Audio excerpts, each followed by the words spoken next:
Anta wongurumum wal tarbe wala diobun mayom DJ Mataka Yuglar yaku iwa call Kwera Juk select al kodi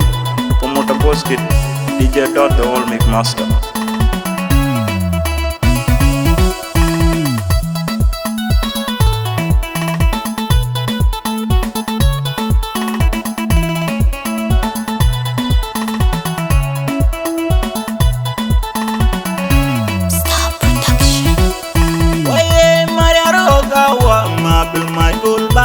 Mariarin balager nyanaten okawa jil jai nyang wigan nyan wen bi wanyo yen gedin dia bonglan nyanaten bir kwen oye mariaro okawa mabil maikul ban ja mariarin balager nyanaten okawa jil jai nyang wigan nyan wen bi wanyo yen gedin dia bonglan oye mariaro okawa mabil maikul ban ja mariarin balager nyanaten okawa jil jai nyang wigan nyan wen bi wanyo yen gedin dia bonglan nyanaten bir kwen yo be kur gu gari rot yen kenyan e pion nyar bi adin dia bangle pion nyanaten bir kwen je pingalo gwajum wabanai yen kenyan e pion nyar bi adin dia bangle pion nyanaten bir kwen nyanaten gu kujel yen kenyan e pion nyar bi adin dia bangle pion nyanaten bir kwen je tol jagwanye jen yen kenyan e pion nyar bi adin dia bangle pion nyanaten bir kwen nyanien nyar dongdi kule banding aru undi mariari inci baladu in balagere nyanyi ganti bir kwen akor nyanun bemajien nyana teng lepyo de walk by kir nyana teng lepyo abang bieti nyene gut nyana teng lepyo nyaga tengi dindo nyana teng lepyo nyana banya jeoy num nyana teng lepyo kiru pyo bijan nyara jegi anping wil de juralo bayi jim nyar juwi kinyan din jarai nuni masial pakidan kiru pyo bijan nyara jegi anping wil de juralo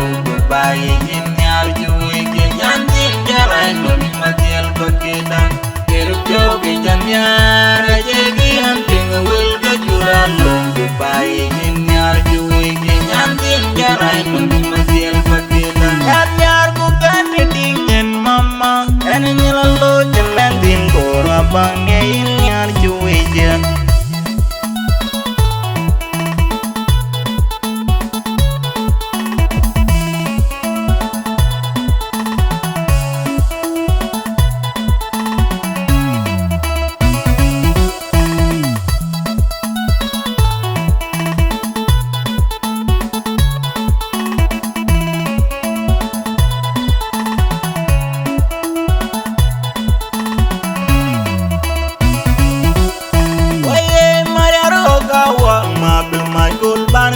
mariarin balager nyanaten okawa jil jai nyan wigan nyan wen bi wanyo yen gedin dia bonglan nyanaten bir kwen oye mariaro okawa mabil majul ban ja mariarin balager nyanaten okawa jil jai nyan wigan nyan wen bi wanyo yen gedin dia bonglan oye mariaro okawa mabil majul ban ja mariarin balager nyanaten okawa jil jai nyan wigan nyan wen bi wanyo yen gedin dia bonglan nyanaten bir kwen yo be kur gu gari rot yen kenyan e pion nyar bi adin dia bangle pion nyanaten bir kwen je pingalo gwajum wabanai yen kenyan e pion nyar bi adin dia bangle pion nyanaten bir kwen nyanaten gu kujel yen kenyan e pion nyar bi adin dia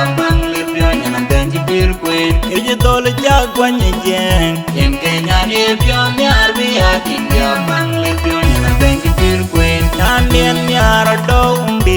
kule banding aru undi mariari inci baladu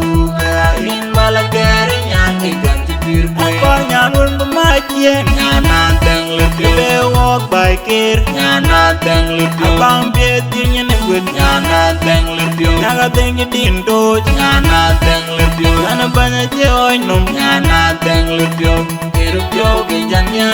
raje gi anting wil